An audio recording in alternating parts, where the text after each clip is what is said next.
Welcome to another episode of More Than Therapy.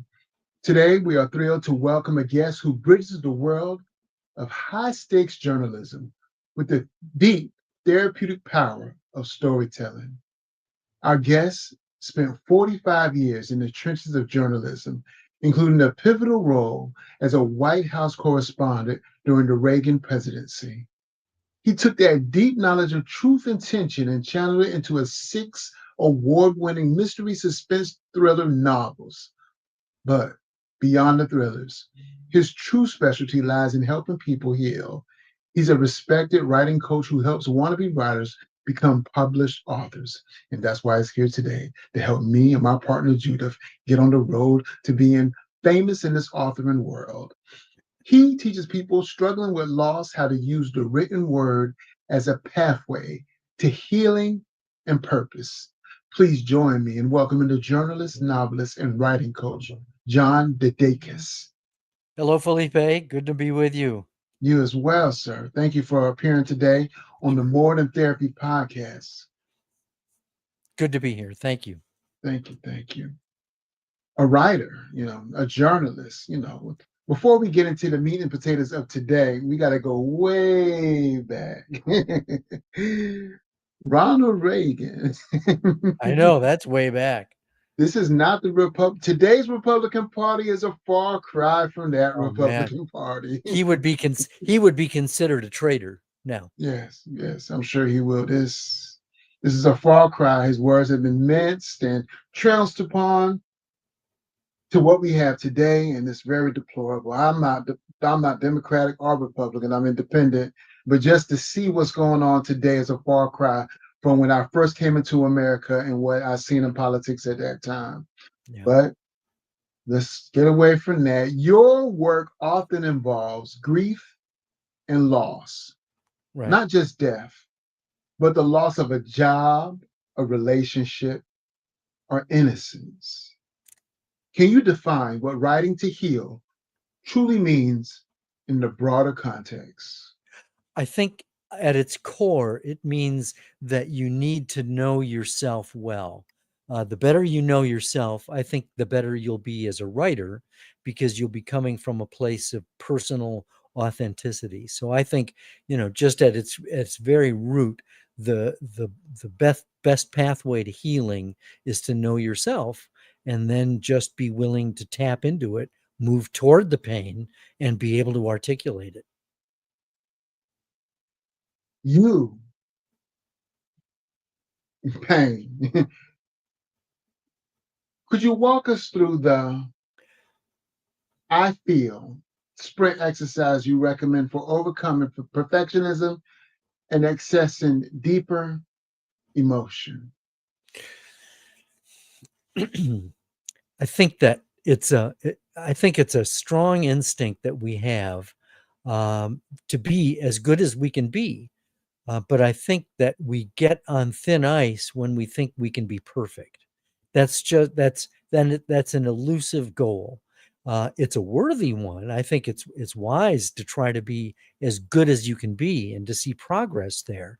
But I think that we set ourselves up for disappointment and maybe even depression if we really feel that we're going to achieve perfection.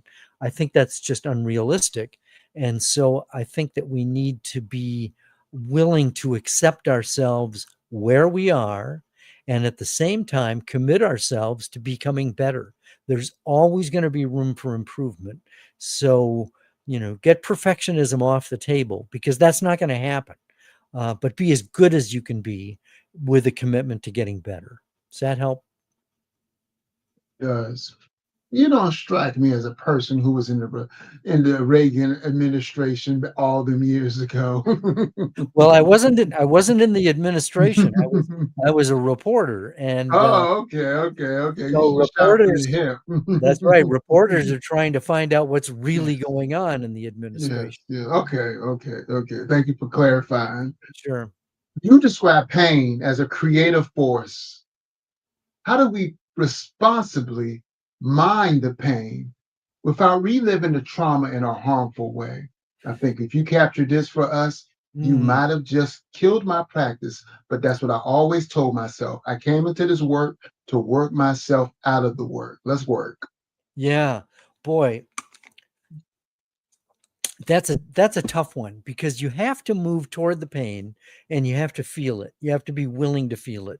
And our society does its best to try to anesthetize the pain, to numb it. And so I think that, we're really good at avoiding facing those traumas, and understandable too, because, sometimes they really are awful. But the point I want to make is that it's part of us. When we experience something traumatic, either through an experience or a loss of a pet or a job or a relationship or a loved one, those kind of things attach themselves to us emotionally. And the the danger is that if we don't process it, it festers, it corrodes, it's still there, and it's looking for a way to come out. And all too often, if we don't process it, if we don't address it, then it will manifest itself, but it will manifest itself in terms of anger. Not that anger itself is bad, but if it's been building and building and building without a release, then it could come out in a way that could be incredibly destructive to other people, and spreading pain and loss even farther than if we had just cried. Crying is a wonderful emotional safety valve. It's a cleanser, and I think that it's a shame that more guys like me don't cry, because I think that it in many cases can just build to the point where sadly the tears can become bullets. So I think that the responsible way to deal with it is to face it head on, and you can do that in constructive ways: poetry, journaling, writing a story, painting a picture, dance, music. Anything that's creative that comes from within you is a way of processing that. Not to mention just getting a counselor, someone who is a professional who can help guide you through these, tumultuous feelings. Indeed, I tell people all the time, when I encourage journaling, right? I Yeah. say it doesn't have to be a paragraph. You don't have to think about filling the page up. It can be a sentence, a Yep. word. But I Yep. tell them if there's nothing on the word but your tears, let that be statements enough for that passage, for that day, for that time. And Yeah. I have many a journal that are drenched and Mm, buffed up with tears. The mm, pages are marred. Can't even read the writing anymore. But I know that those were the days that I was able to get something off my chest and yeah. truly heal. Yeah, yeah, it's true. I couldn't agree more. You don't. In fact, I would add one thing to that, and that is that if you're going to journal or do any kind of something that's creative, my suggestion is for the first draft, get rid of that inner scold, that editor on your shoulder going, you can't say that. Just write automatically and let the words flow uncritically. You're not writing to be fancy or writerly. You're just writing to be clear, clearly articulate whatever it is that's going on. Indeed. You emphasize moving toward pain rather than numbing it. And we find in addiction therapy that's often what they're doing, Yeah. numbing the pain. Yeah. What does that look like on page? And how does that action build emotional strength? How it looks on the page might be, it depends on the person, and it could be deep grooves in that, in your on your page as you write angrily. There was a person who took one of my memoir classes, and he was writing a memoir about the time that his wife was dying of cancer, And he told me that he went back and he looked at his journals, and this was several years after the event, and he said, I'd forgotten how angry I was at the time, because the act of actually capturing those feelings in real time siphoned them off, and I think in a healthy way, so that they landed on the page and enabled him to move forward. He'd forgotten how angry he was. So putting it down, chronicles the experience, but at the same time, I think it can heal and encourage healing, so that you can move forward in your life and not just be stuck with those feelings. Just a thought. Hmm, that's very good advice. Very good. Thank you indeed. What's the difference in the healing process between writing a private journal or writing a memoir and crafting fictional stories informed by real grief? Well, the first draft of a novel, I always encourage people that should also be pretty much free flowing. It's good to have an idea of where you're going to go, but good writing flows from your subconscious. It's like it's sort of what I call the spooky power of the subconscious. It's like the act of writing is like dipping a straw into your subconscious. You ask yourself what if questions, and then as you are writing, it's like taking a sip out of your subconscious, and it flows through your fingers and onto the page. And so the first draft is often, a mess, but it's the first draft. And then you go back and you try to make something coherent out of it. So it's a long process. It can be a very painful process. My fourth novel, Bullet in the Chamber, which chronicles the collateral damage surrounding my son's disappearance and death due to a heroin overdose. I cried the whole time I wrote that book. But at the same time, it's not meant to be a how-to. It's meant to be a political thriller. And so I was able to process my grief, but at the same time, when all was said and done, I had crafted something that was coherent, had drama to it, and was entertaining. So it's a long process, but you can come up with something that's coherent in the end. Sorry for your loss. I can't even imagine your pain regarding that. And I know that writing probably was as hard as it was freeing, right? Very freeing. And I think one of the reasons that I was able to access it is that when you're writing a character, you're writing in the voice of another character, you're a little detached from it because it's not entirely your story. You're drawing from personal experience and personal emotions, but you're putting them into another character, and that gives you a little bit of distance from that. And I think it makes it more accessible and possible to do. Indeed, indeed. What's the most common psychological obstacle you see preventing talented wannabe writers from ever becoming published? Is it fear of failure or It, something deeper? oh, I think fear of failure is pretty deep, but and I think fear really is at the root of writer's block. I think that there are many dimensions to fear. One of the things I've noticed is sort of that imposter syndrome. That feeling of you compare yourself to someone else, and you immediately take yourself out of competition, or take yourself out of the race because you don't think you're good enough. And I just think that's a trap. I think the realistic way of looking at it is, sure, there are people who are better than you, and there are probably people who are not as good a writer as you. So my suggestion is, if you do find somebody who's better than you, look at what they're doing, and try to understand, well, what is it that they're doing that I like, that I wish I could do, and then do your best to emulate them, identify what they're doing, and try to appropriate that tool and put it in your writing toolbox. But the I think the biggest mistake is for a wannabe writer to quit before they even start trying.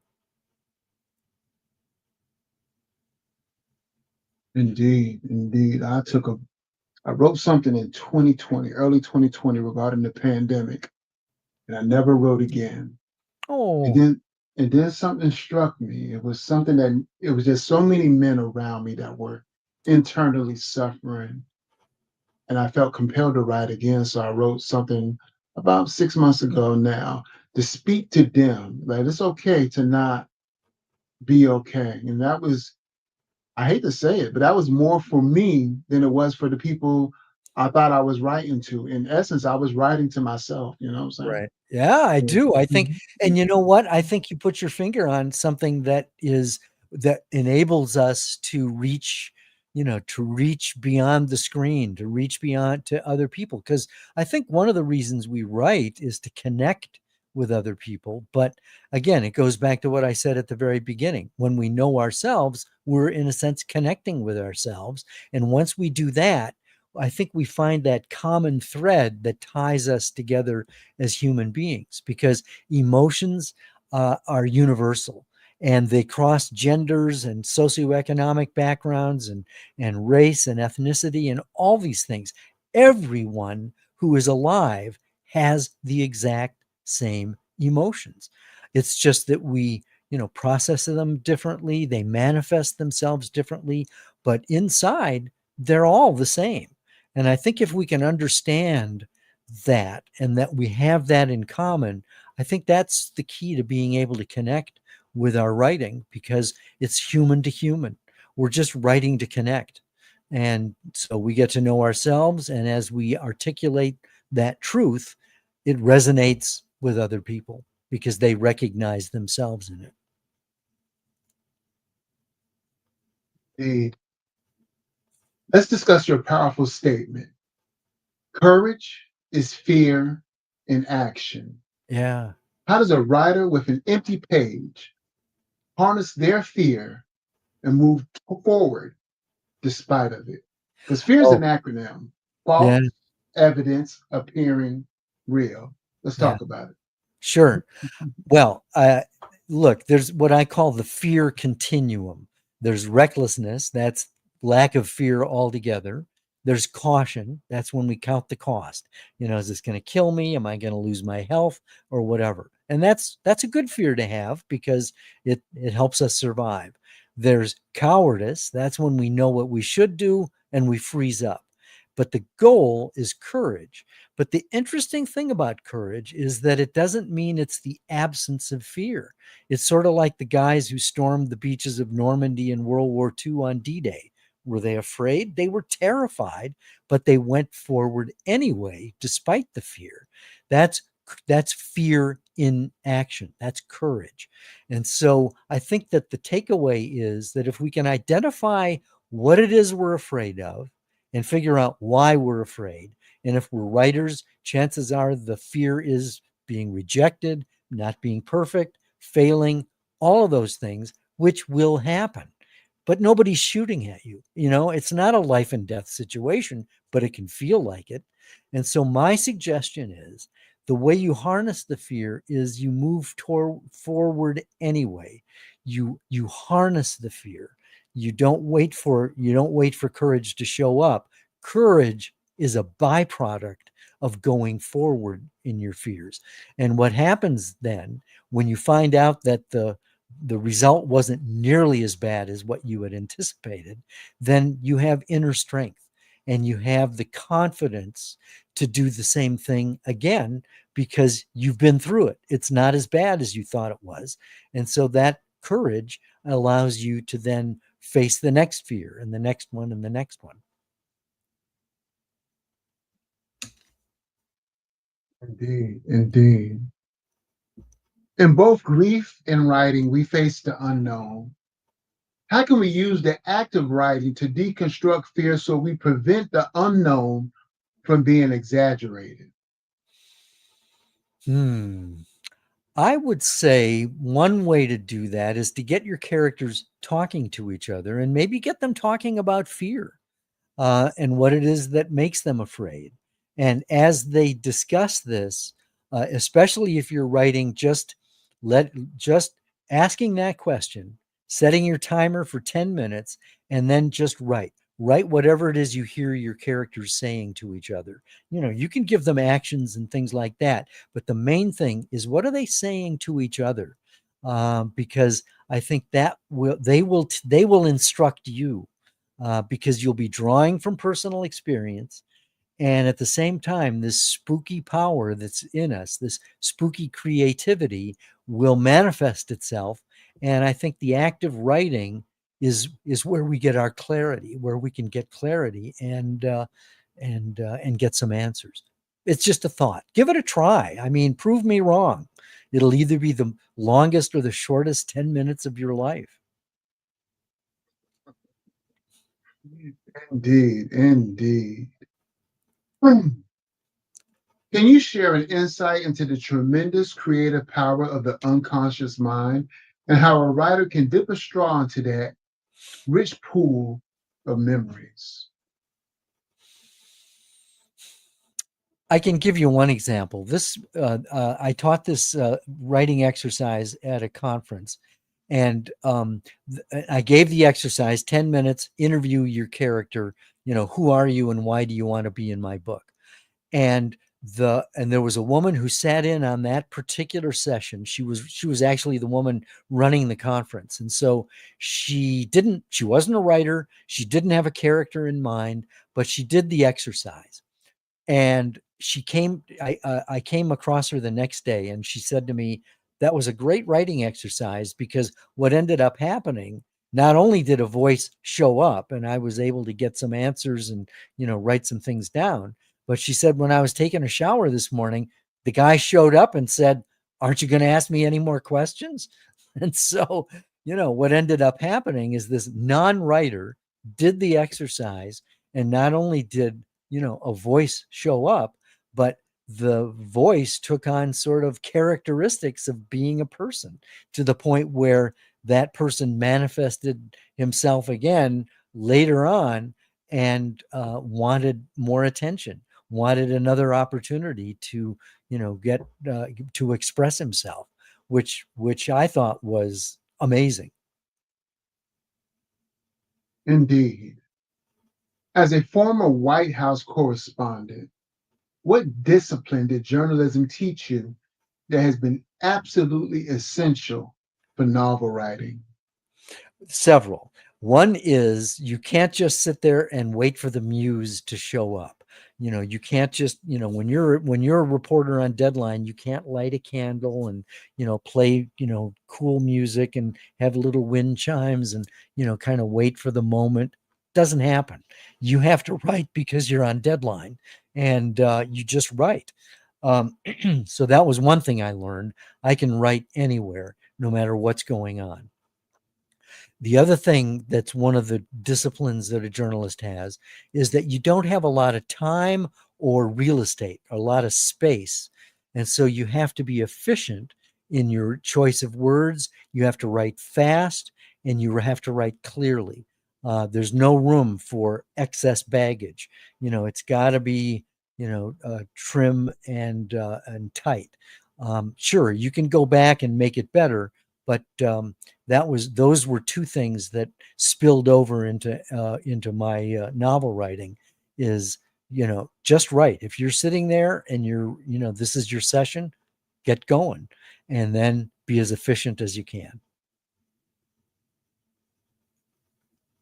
Mhm. You covered President Reagan and navigated the press course. How does that intense background lead authenticity and tension to your mystery suspense thriller novels? Well, three of the novels are set at the White House. My fourth novel, Bullet in the Chamber, my protagonist, Lark Chadwick, and I write as a woman, by the way. She is White House correspondent for the Associated Press. And in Fake, which is book 5, she continues in that role as White House correspondent. But in this particular one, lies are being told about her, which have made national news. They are that stunning that it's become news. We, as the reader, know that that the information that's being spread about her is false. And I started writing the book when Trump was elected president the first time, because he kept calling reporters enemies of the American people. And that's just not true. That's not the role of what journalists are. Journalists are to report, not persuade. And so I felt it was important for me to write a book in which it was shown that lies have consequences. And then in book 6, my most recent one, that one is entitled Enemies Domestic. The title comes from the oath of office for government officials. They pledge to protect the Constitution against all enemies, foreign and domestic. And so in Enemies Domestic, Lark is White House press secretary. She's pregnant. She's ambivalent about becoming a single mom. The dad is dead. Abortion is a crime. And the first question she's asked in the daily briefing comes from a Tucker Carlson type who asks, are you or are you not planning to abort your unborn child? So this personal decision, this private decision, gets thrust into the middle of this highly toxic and polarizing debate over abortion. And as it turns out, a dictator becomes president. So that's how I work these things out, through my character and through, in this case, something that is involving mental illness, mental health, um, grief and loss, because she's processing the death of her boyfriend and the father of her baby. And so all of these things are in play in my most recent novel, Enemies Domestic. I'm gonna have to read that one. Okay, is that Yeah, on Amazon? that's I the only buy idea. books on Amazon. Unfortunately, is it on Amazon? All of the books are available, not just on Amazon. You can go to Mhm. a independent bookstore and order it. By this time it's been out a while, so they're probably not carrying it, but you can get it. You can order it. It Okay. comes through. I think it's Ingram. It's widely distributed, Okay. and you don't have to read the books in order. You can pick them up at any point, and you won't miss anything. All right. Good stuff. Good stuff. Your character, your protagonist, Lark Chadwick, is a journalist dealing with fake news and political upheaval, very Right. similar to what we're experiencing now, or what the journalists are being accused of, just as you formerly mentioned. But Right. how much of your personal concern of journalistic integrity do you channel into her journey? Well, I mean, I know journalism, and I've taught journalism at the University of Maryland and at the American University. So, I come from, a place of experience. And when the series starts in Fast Track, Lark is just an English major dropout, college dropout, but she ends up finding herself in journalism because she uses journalistic. She works with a newspaper editor to help her solve the mystery surrounding the car accident that orphaned her as an infant.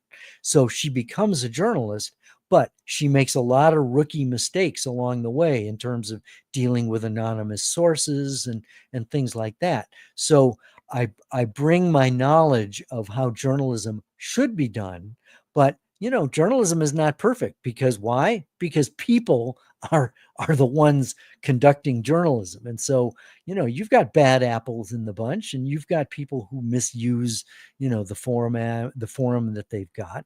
And so Lark is trying to navigate how to be an ethical, responsible journalist when there are all kinds of pressures that are trying to push her in different directions. So I'm trying to make it realistic. Plus she's a woman, so she's trying to navigate a man's world as a woman as well. So there's a lot going on there that they don't necessarily teach you in journalism school. Mm, okay. Mm. I see those wheels turning. Yeah, yeah, yeah. Because it's just crazy. It's just like, all this exposure you get. I don't know how the algorithms work by any means, but just like how we're being so bombarded, how we see some journalists support what I've determined to be outright lies, outright untruths in support of an administration Yep. that is, basically dismantling the Constitution and America's values, whatever values they are or not. Let's be real; they're just probably just peeling back the scabs of what needs to be revealed. Um, and then, yeah, we're finding it hard pressed to find genuine journalism. Like, where do we go? Where would one go to find, genuine information that's not biased or not so tainted that it actually is an untruth? What would you recommend? Oh, I'm glad you asked that question because there are reliable sources out there. Sure, there are influencers who have hundreds of thousands or maybe even millions of followers, but they don't have that editor on their shoulder saying, "Where'd you get that? How do you know that's true?" And so, my suggestion, I'll give you two sources that you can go to. We're not talking broadcast journalism, we're talking print. I would recommend the Associated Press. It's been around for probably 200 years or at least 150 years. It's just the facts. And also Reuters. It's the wire service that's based in the United Kingdom. Both of those play it straight. It's just the facts. It's not meant to persuade, it's meant to inform. If you can just start there, that will help protect you from a lot of the BS that's out there right now and outright lies. Start there. I was at a conference where a woman said, "You're nothing but fake news." And I asked her, "Where do you get your news?" And she said, "Breitbart." And my jaw dropped, and because Breitbart makes it up. And she said, before I could say anything, she said, "Well, I have to have my opinion reinforced." And I go, "No, ma'am, you have to have your opinion informed. Then you can go whichever silo you want, to have your, to find other people who feel the same way you do. But yeah, start with the AP and Reuters and you're going to be fine." Indeed. Thank you for that. Thank you for that. Yeah. As a final thought, what is the single greatest gift that writing has given you on your own path through grief? I think that the greatest gift, and this is a surprise because it wasn't expected, and that is to be able to connect with other people. At first I was just writing to get a book published. I wasn't thinking of processing grief, or I didn't even know what my genre was. I just wanted to get published. And one of the things that happened once I got traditionally published is that doors opened to me that I never even knew existed. I was hired. People started hiring me to, edit their manuscripts, hired me to be a one-on-one writing coach. I did more motivational speaking, and I started to help people use writing as a way to heal from grief. And so, over the last 20 years, the greatest gift and the biggest surprise has been all of the people that I've met and have been able to connect with on a personal and deep level, to be able to find common ground, find common human ground. That's been, that's been such a gift that my writing has actually been read and enjoyed by other people. Who knew? Well, sir, I knew. Thanks. All right, all right, all right. Well, that was such a deeply insightful conversation with John DeDakis. I learned a lot, I have to admit, what I'm saying, about how to navigate, what I'm saying, being a writer, being a better writer, especially as I prepare myself to write my own story or memoir of a sorts as it pertains to grief, the loss of my brother in 95, or the loss of, my marriage in 2009, or I Mm. don't know, the loss of a career due to bad decisions on my part, due to bad supervision. I mean, there's so many facets of what grief can be. And I thank you for giving me insight onto how to write it and having grace with myself as I do write it. You know what I'm saying? Oh man, What yes. words of wisdom could you give the wannabe writers, or I would say writers that have yet to publish themselves in regards to a journey? As I tell many people who write, who have a, who I hear have a story, who I hear have something inside of them that I wish they could share, even if it's just with one other person, and I encourage them to write. What would be your encouragement in regards to such? And what words of advice could you give them on this occasion? Oh man, if you've got an idea for a story, if people have said to you, "Oh, you should write a book." And if there's this, idea that keeps nagging at you, that tells you something. And so my suggestion is write. Just start writing and, get that story down. Don't try to make it perfect. Don't try to make it writerly or fancy, but get it down, get it finished so that gives you that tremendous sense of accomplishment. It's not done yet because it needs to be revised. But once you've had a chance to work with it, get through it, have something to work with. I would also encourage you to go to writers' conferences because that's where agents are looking for clients. There are also published authors there who are leading writing classes and on panels talking about their writing process so that you can learn about the business and about the craft. I suggest taking writing classes and reading books about getting better as a writer.